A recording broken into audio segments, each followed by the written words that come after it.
ನಮಸ್ಕಾರ ಫ್ರೆಂಡ್ಸ್, ಮೋಹನ್-ನಲ್ಪಾಕಗೆ ತಮಗೆಲ್ಲರಿಗೂ ಸುಸ್ವಾಗತ. ಸ್ನೇಹಿತರೆ, ಇವತ್ತು ಚಿಕನ್ ಪ್ರಿಯರಿಗೆ ಓವೆನ್ ಇಲ್ಲದೆ ಹೇಗೆ ಫುಲ್ ತಂದೂರಿ ಚಿಕನ್ನ ಮನೇಲಿ ಮಾಡೋದು ಅಂತ ತೋರಿಸ್ತಾ ಇದ್ದೀವಿ. ನೀವೇನಾರ ನಮ್ಮ ಚಾನಲ್ಗೆ ಹೊಸಬರಾಗಿದ್ದರೆ ನಮ್ಮ ಚಾನಲ್ನ ಸಬ್ಸ್ಕ್ರೈಬ್ ಮಾಡ್ಕೊಳ್ಳಿ, ಹಾಗೆಯೇ ಬೆಲ್ ಐಕನ್ನ ಪ್ರೆಸ್ ಮಾಡಿ. ನಿಮ್ಮ ಒಂದು ಲೈಕ್ ಮತ್ತು ಕಮೆಂಟು ನಮಗೆ ತುಂಬಾ ಮುಖ್ಯ. ಬನ್ನಿ ಹಾಗಾದರೆ ಇವತ್ತಿನ ರೆಸಿಪಿ ತಂದೂರಿ ಚಿಕನ್ ಮಾಡೋದು ಹೇಗೆ ಅಂತ ನೋಡೋಣ.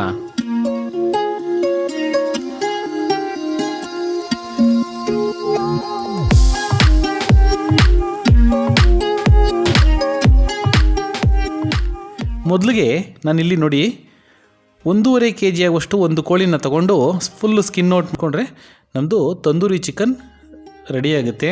ನೋಡಿ, ರೆಡಿಯಾಗಿದೆ. ಈಗ ಸೇಮ್ ರೆಸ್ಟೋರೆಂಟ್ ಸ್ಟೈಲಲ್ಲೇ ಹೇಗಿರುತ್ತೆ ಹಾಗೇ ಬಂದಿದೆ ನಮ್ಮದು ತಂದೂರಿ ಚಿಕನ್.